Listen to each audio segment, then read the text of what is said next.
Toi aussi, ça te dirait de vivre une vie qui te ressemble à 100%? Une vie où tu respires la joie de vivre, où tu n'as pas peur de t'affirmer, où tu as pleinement confiance en toi, en la vie, en tes choix, et où ceux-ci te conduisent à la vie dont tu as toujours rêvé? Toi aussi, tu rêves de t'accepter, de t'aimer inconditionnellement, d'arrêter de vivre à travers le regard des autres et prendre ta vie en main? Alors tu es au bon endroit et tu as fait le meilleur des pas, commencer à te transformer pour une vie meilleure. Bienvenue à toi dans mon tout nouveau, tout beau, tout frais, le podcast Tu es assez, qui t'aide chaque semaine à prendre conscience de ton plein potentiel, à gagner confiance en toi, à t'accepter pleinement et à te rapprocher de la vie de tes rêves. Hello ma douce, j'espère que tu vas bien en ce jour férié et que tu profites de cette journée pour faire ce qui te plaît. Aka, écouter mon podcast ou que ce soit passer du temps entre amis, avec tes proches ou toi toute seule, l'important c'est que tu te sentes heureuse là, tout de suite. Avant de commencer, et comme chaque mardi, je me permets de te rappeler que si cet épisode te plaît, n'hésite pas à lui laisser un commentaire ou à lui mettre 5 étoiles, c'est grâce à toi et uniquement grâce à toi, à ta confiance et à ta fidélité que mon message prend chaque jour un petit peu plus d'ampleur et atterrit dans les oreilles de la bonne personne à ce moment-là. Alors, merci pour tout. Cette semaine, j'ai envie de parler de valeur avec toi. Pas de valeur par rapport à ce que tu vaux, car ça, on en parle littéralement toutes les semaines et tu le sais maintenant, ta valeur, elle réside uniquement à l'intérieur de toi et elle ne peut pas être impactée par ce que tu possèdes ou par ce que tu fais. Tu es né avec ta valeur en tant que toi, femme unique que tu es, et tu posséderas toujours cette valeur unique et exceptionnelle. Peu importe qui t'entoure, que tu sois en couple ou non, que tu fasses des millions ou non, quelle que soit ta taille, quel que soit ton poids, quel que soit ton âge, quel que soit ton nombre d'amis ou de maisons ou que sais-je encore. Ta valeur, elle est inestimable et elle est intouchable et inchangeable. Mais je voulais vraiment parler aujourd'hui de tes valeurs, de qui s'apparente à tes besoins finalement, ce qui est important pour toi, ce qui te permet de te sentir toi, de te sentir aligné. J'en ai fait une newsletter la semaine dernière à ce sujet où je t'expliquais que ma valeur numéro 1 dans la vie, c'était la liberté. Encore une fois, si tu n'es pas inscrite à ma newsletter, je te remets le lien en description de cet épisode de podcast. La newsletter, c'est un petit courrier d'amour de moi à toi, où je m'en remets à ma première passion, l'écriture. Pour te livrer un bout de mon histoire, mes découvertes, mes prises de conscience, mes questionnements et mes conseils associés chaque semaine. C'est gratuit et c'est même sans engagement, car s'il s'avère un jour que tu en as marre de me lire, hop, tu peux cliquer sur un bouton et sortir de ma base de données, rien que comme ça. Et cerise sur le gâteau, j'offre super souvent des cadeaux, donc c'est tout bénef pour toi. Bref, revenons-en à nos moutons, fin de la parenthèse. Dans cette newsletter, donc, justement, je te disais que ces dernières années, j'avais appris, parfois à mes dépens, que la liberté, c'est une valeur, plutôt la valeur, sur laquelle je refuse de transiger. La liberté de faire ce qui me plaît, de penser ce que je pense, d'être qui je suis, de pouvoir changer d'avis, de pouvoir me réinventer, de pouvoir évoluer, de pouvoir grandir, de pouvoir tester, de pouvoir mener la vie qui me convient à un instant T et de pouvoir changer si ça ne me convient plus, et ainsi de suite. Et pour la toute première fois de ma vie, malgré que ce soit une valeur et un besoin que je connaisse depuis assez longtemps maintenant chez moi, dans ma vie, qui est primordial, je suis arrivée au point de me foutre enfin la paix et d'être simplement. J'ai compris avec le temps que les relations étouffantes, qu'elles soient amicales ou amoureuses, les managements oppressants qui sont toujours sous ton dos, ou de manière générale toutes les obligations ou les contraintes qui brident le quotidien et qui t'empêchent quelque part de t'écouter profondément, d'écouter tes désirs, tes envies, eh bien c'était pas pour moi. Oui, mais le problème, c'est que pour autant, toute notre vie, on nous a appris à être et à évoluer dans un cadre et que lorsqu'on essaye de se détacher de cela, de sortir de ce cadre, eh bien ce n'est pas aussi facile qu'il n'y paraît. Sur le papier, la liberté, ça a l'air trop cool, mais en vérité, c'est hyper dur à atteindre.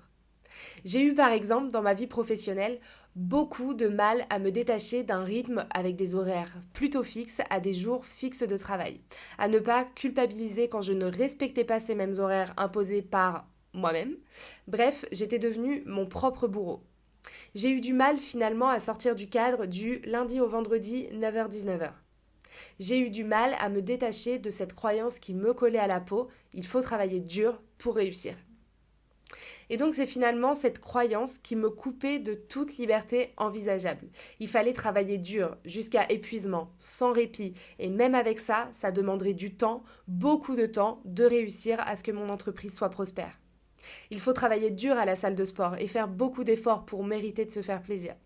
Il faut être dur dans la restriction pour avoir l'autorisation derrière de lâcher le contrôle et d'arrêter de compter ses calories. Et ainsi de suite. Dans mon discours, tu entends les il faut et les contreparties, car finalement, c'était ça, plus tu payes cher, plus tu reçois. C'était un peu ma logique. Jusqu'au jour où, riche d'un gros travail sur moi-même, à ouvrir ma conscience sur mon système de pensée et sur mon fonctionnement et sur mes croyances, je me suis demandé, mais en fait, qui c'est qui a décidé ça? Qui, un jour, avait décrété que c'était une vérité générale que pour être heureux et avoir ce que l'on veut, il fallait en passer par la case souffrance? Qui, un jour, s'est levé en décrétant que les choses simples, elles n'apportaient pas de résultats à la hauteur?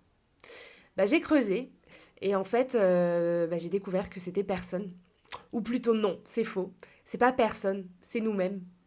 Et avant d'être nous-mêmes, ce sont les personnes avec qui on a grandi, celles qui nous ont éduqués et qui ont du coup éduqué tout notre système de croyances.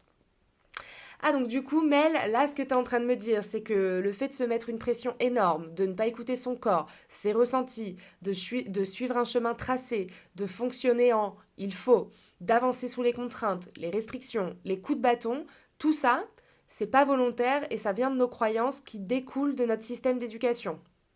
Eh bien tout à fait, c'est exactement ce que je suis en train de te dire et je m'explique tout de suite. Depuis qu'on est petite, on t'apprend à être la gentille petite fille, bien sage, belle comme un cœur, souriante, polie, qui ne fait pas trop de vagues, qui ne se fait pas remarquer, qui ne va pas se traîner dans la boue avec les garçons parce que c'est mal vu et ça tacherait sa jolie robe, etc., etc. On nous apprend à avoir des bonnes notes à l'école, à faire des études, à décrocher des diplômes, pour ensuite décrocher un travail, obtenir un CDI, pour pouvoir avancer dans la vie. Et puis, on finit par se faire happer par la routine du quotidien sans trop se poser de questions parce que c'est comme ça, parce que c'est ce pourquoi on a travaillé, parce que c'est ce qu'on nous a appris, parce que c'est ce qu'il faut, parce que c'est ce que l'on connaît et que parfois, même si c'est inconfortable, eh bien ça le reste quand même d'une certaine manière. Parce que dans tout ce que j'ai cité ci-dessus, il y avait une chose de vrai. Le fait que tout a un prix. La liberté aussi a un prix. Et c'est ce que j'ai découvert en la cherchant par-dessus tout. Parce que qui dit liberté dit au revoir à la sécurité. Car c'était finalement ça, le prix de ne pas être totalement libre. C'était avoir un filet de secours autour de soi. Tout a un prix et finalement, ce n'est pas un prix meilleur que l'autre, mais c'est savoir quel prix toi, tu es prête à mettre pour ce que tu veux. Pour moi aujourd'hui par exemple, il me serait inenvisageable de faire une croix sur ma liberté, sur mon rythme de vie, mon équilibre, la possibilité de m'organiser comme je le désire et surtout de pouvoir travailler d'où je veux et de voyager autant pour avoir la sécurité d'un salaire, d'une maison, d'une routine, etc. Mais encore une fois, il n'y a pas de bonne ou de mauvaise décision. Simplement la décision qui, à toi, te convient le mieux. Et ça, je suis désolée de te l'annoncer ma douce, mais tu ne vas pas le découvrir par hasard un beau matin en te levant, paf, là devant tes yeux. Non, ça nécessite de t'ouvrir, de te poser les bonnes questions, de te remettre en question aussi, de comprendre, de faire du tri, de demander, de tester, d'essayer, d'échouer, de recommencer jusqu'à ce que tu trouves ta bonne réponse. Et c'est exactement ce que j'ai fait de mon côté ces derniers mois. J'ai testé, tombé, recommencé, jusqu'à arriver à ce fameux sentiment de « ça y est, j'y suis ». C'est ça ma vision de la liberté, c'est ça ma vision de la vie. Bien sûr que ce n'est pas quelque chose de simple, d'intuitif, de linéaire ou de régulier. Parfois on a le sentiment d'avoir décroché le pompon et à d'autres moments on a l'impression de s'être pris le pompon en pleine face et d'être en train de s'étouffer avec. Je dis simplement que c'est quelque chose qui te libère, qui remplit ce trou à l'intérieur, ce sentiment de passer à côté de sa vie ou de faire quelque chose qui ne convient pas réellement. C'est sûr que c'est pas évident, ce n'est pas facile, ce n'est pas intuitif, tout comme certaines personnes choisissent d'être avec une autre personne pour ne pas être seule et ne se posent pas réellement pour savoir ou pour sentir si cette personne elle est vraiment celle qu'il leur faut, eh bien il en va de même avec le quotidien. On le suit parce que c'est comme ça, parce que c'est là, parce qu'il y a eu cette opportunité à un moment donné. Mais on ne se demande pas vraiment si c'est ça qu'on veut. Mais pourquoi ? Eh bien parce que ça fait peur, parce que ça fait sortir de sa zone de confort, parce que c'est partir à l'aventure, parce que c'est se jeter dans les airs sans parachute derrière. Quand j'entends certaines personnes aujourd'hui me dire que j'ai de la chance ou qu'elle vit, je suis d'accord avec eux. J'ai beaucoup de chance, mais cette chance, elle n'est pas tombée du ciel. Je suis allée la chercher. J'ai décidé et pris le risque de quitter ma vie confortable. J'ai pris le risque de quitter un CDI dans une grosse entreprise. J'ai fait le choix de partir loin de tous mes proches et loin de tout ce que je connaissais. J'ai pris le risque de m'installer à mon compte, tout en m'expatriant dans un pays où je ne connaissais absolument personne et où je ne parlais pas la langue. Je ne suis pas là pour me plaindre, loin de là, ni pour me vanter, loin de là, encore plus loin. Je dis simplement que j'ai choisi cette vie. J'ai choisi d'avoir cette vie. J'ai choisi d'avoir de la chance. Je me demande en quoi nous sommes si différentes. On a toutes les deux la chance d'avoir 2 bras, 2 jambes, une tête bien remplie, un cœur et un corps en bonne santé. Alors à partir de là, quelle est la différence ? La différence principale, selon moi, et encore une fois, je ne parle pas de celles qui sont OK et qui sont alignées dans leur vie et dans leur quotidien, mais de toutes celles qui se ne sentent pas à leur place, eh bien la différence entre cette seconde catégorie de femmes et les femmes comme moi qui vivent un quotidien créé 100% sur mesure et qui leur ressemble, c'est de savoir qu'on a le choix. Je ne suis pas riche, je ne suis pas née riche, ce que j'ai, je l'ai acquis par mon travail. En revanche, je suis riche d'une chose. C'est ma capacité à rebondir, à croire que tout est possible et qu'avec du travail, on peut accomplir tout ce qu'on désire.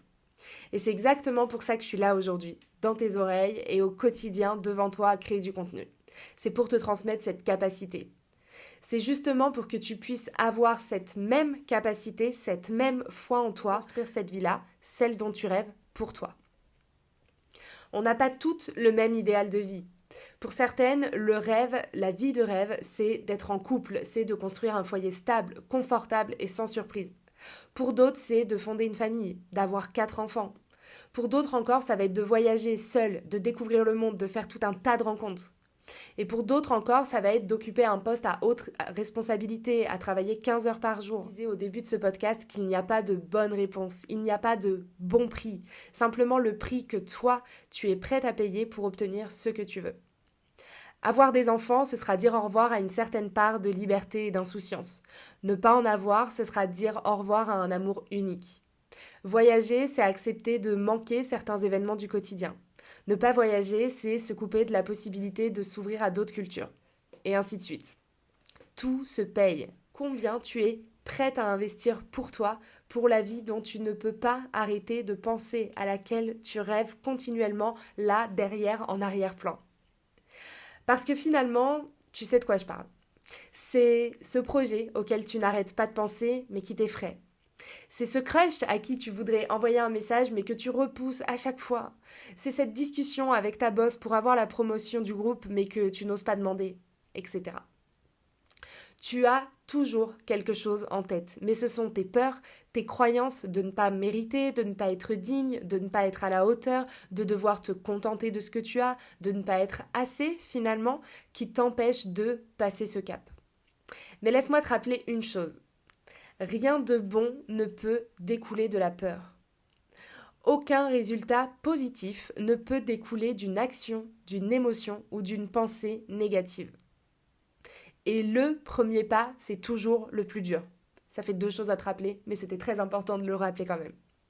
On voit aujourd'hui toutes ces belles success stories, ces happy endings sur des personnalités qui ont réussi. Mais la chose qu'elles ont en commun, toutes ces personnes, c'est que ce n'est pas tombé du ciel. Elles sont allées chercher cette vie, elles sont allées chercher cette chance. Elles se sont pris des noms, elles se sont pris des murs, des ravins, des tempêtes, mais elles n'ont pas cessé d'y croire et d'essayer. Parce que ce qu'elles méritent, ce dont elles ont besoin, profondément besoin, c'était derrière pour les pousser. C'était leur pourquoi finalement. C'est le but de poursuivre ses rêves, c'est de savoir que ce qu'il y a derrière, c'est bon pour nous et de savoir tout ce que ça va nous apporter au quotidien. C'est donc la base d'une vie épanouie. T'ouvrir aux possibilités et te demander ce que tu veux réellement, ce qui compte pour toi. Tu peux par exemple te poser tout un tas de questions comme quelles sont les concessions que j'ai l'impression d'avoir dû faire dans ma vie ? Qu'est-ce que cela m'a apporté ? À l'inverse, qu'est-ce que cela m'a empêché de faire ? Qu'est-ce que cela m'a retiré ? Qu'est-ce que je ne veux plus jamais avoir à faire dans mon quotidien? À l'inverse, quand est-ce et où est-ce que je me sens le mieux? Pourquoi? Quels étaient mes rêves d'enfant? Pourquoi je ne les ai pas suivis? Si aujourd'hui j'en avais la possibilité, qu'est-ce que je choisirais? Qu'est-ce que je pourrais mettre en place aujourd'hui pour me rapprocher de cette possibilité? Qu'est-ce qui compte pour moi? Comment je me vois dans 5 ans, dans 10 ans, dans 20 ans? Tu peux totalement mettre pause, attraper une feuille et répondre à toutes ces questions, une après l'autre, ou écrire tout ce qui te passe par la tête, ou te poser une question par jour, une question par semaine, et laisser venir ce qui vient à toi quand tu entends ces mots. Savoir qui tu es, c'est la base. C'est vraiment le point de départ, comme on en a parlé à 1001 reprises. C'est ce qui va te permettre de t'ancrer, de t'accepter, de t'aimer, d'attirer des gens qui sont bons pour toi, de vivre des situations qui sont faites pour toi et de vivre une vie qui te ressemble. Te poser des questions essentielles pour éclaircir ta vision, tes envies, tes besoins, c'est également ce qui va te permettre de ne plus te voiler la face, mais bien de faire le point, de te révéler. De ne plus te cacher derrière des excuses qui sont simplement la réponse directe à tes peurs et tes croyances. C'est d'ailleurs en accueillant tes émotions, tes ressentis, les premières pensées qui te viennent quand tu penses à ce que tu voudrais, que tu vas pouvoir identifier tes croyances, tes blocages et venir leur apporter une écoute, un je t'ai vu, je t'ai reconnu, je t'entends et venir soigner cela en toi, pour ton avenir, pour ta vie. Car encore une fois, toi seul peux faire ce travail. Toi seul peux faire le job. Persuader une femme malheureuse en couple qu'elle mérite mieux, ce n'est pas ton job. Ton job, c'est de la soutenir quand elle aura eu son déclic. Idem, tu ne peux pas forcer une personne à perdre du poids pour qu'elle soit en meilleure santé ou la forcer à arrêter de fumer. En revanche, tu pourras être là du mieux que tu peux lorsque cette personne te demandera de la soutenir ou de l'accompagner dans ce nouveau chemin. Eh bien pour toi, c'est exactement la même chose. Personne ne peut faire les choix pour toi. Personne ne peut diriger ta vie pour toi. Parfois, la vie, elle va t'enlever certaines choses, certaines personnes, pour te pousser dans la bonne direction. Et peu importe à quel point c'est dur sur le moment, plus tard, tu seras reconnaissante pour ce challenge. Tu remercieras la vie parce que c'est peut-être dur sur le coup, mais sans cet événement, alors tu n'en serais peut-être pas là où tu en es aujourd'hui. C'est le principe même d'avoir la foi, de croire que tout arrive pour une raison. C'est le principe même d'avoir confiance. Parfois, la vie, elle t'enlève ou elle ne te donne pas ce que tu veux pour pouvoir faire de la place et te donner ce dont tu as besoin. Il y a quelques années en arrière, par exemple, j'ai vécu ma pire séparation amoureuse. Cette personne, c'était tout pour moi, Simon dépendait de lui. Malgré que j'avais tout un tas d'entourage, de copines, d'amis, ma famille, une carrière, c'était lui. Aujourd'hui, je dis merci à cette séparation et même merci à cette personne, car aussi dur que ça a été les mois d'après et même les années qui ont suivi, derrière, j'ai eu l'opportunité de me rencontrer, de me connaître, de tomber amoureuse de moi, de ma vie, de voyager, de me construire. Et aujourd'hui, je sais parfaitement qui je suis, ce que je veux, ce que je vaux, ce qui n'était absolument pas le cas à l'époque et qui faussait du coup complètement mes relations, amicales, amoureuses, professionnelles, tout. Aujourd'hui, je comprends pourquoi. Et je dis merci parce que sans cet événement, je n'aurais jamais vécu ou construit tout ce que j'ai vécu depuis ces dernières années. Et c'est là que la phrase qu'on entend partout sur les réseaux sociaux, elle prend tout son sens. Merci pour les roses, merci pour les épines. Sûr que tu mérites 1 milliard de fois d'aller chercher cette vie dont tu penses en arrière-plan de ton quotidien actuel. Et j'aimerais terminer cet épisode sur ces quelques mots qui résonnent fort fort fort en moi et qui, j'espère, éveilleront quelque chose en toi également. Ne pas regretter d'avoir perdu du temps, d'avoir été lent ou moins rapide que d'autres. Chacun comprend ou prend conscience à son rythme. La vérité, sa vérité, est un cheminement. Elle émerge progressivement. L'important n'est pas d'avoir mis le temps, mais de l'avoir trouvé. Je te souhaite un très beau mois de novembre, ma douce, et je te donne rendez-vous mardi prochain, même heure, pour un épisode inédit du Talk des Love sur ce podcast, où on va parler de comment reprendre le contrôle de sa vie avec une invitée trop croquis d'amour. Je te souhaite une très belle semaine et surtout, prends soin de toi. Et voilà, c'est déjà fini pour aujourd'hui, mais on se retrouve mardi prochain pour un tout nouvel épisode. En attendant, ne rate aucun conseil en t'abonnant sur Instagram à tu_et_ac_ et en t'inscrivant à ma newsletter hebdomadaire pour passer à l'action pour de vrai et transformer ta vie. Avec tout mon amour, je t'embrasse mon petit love.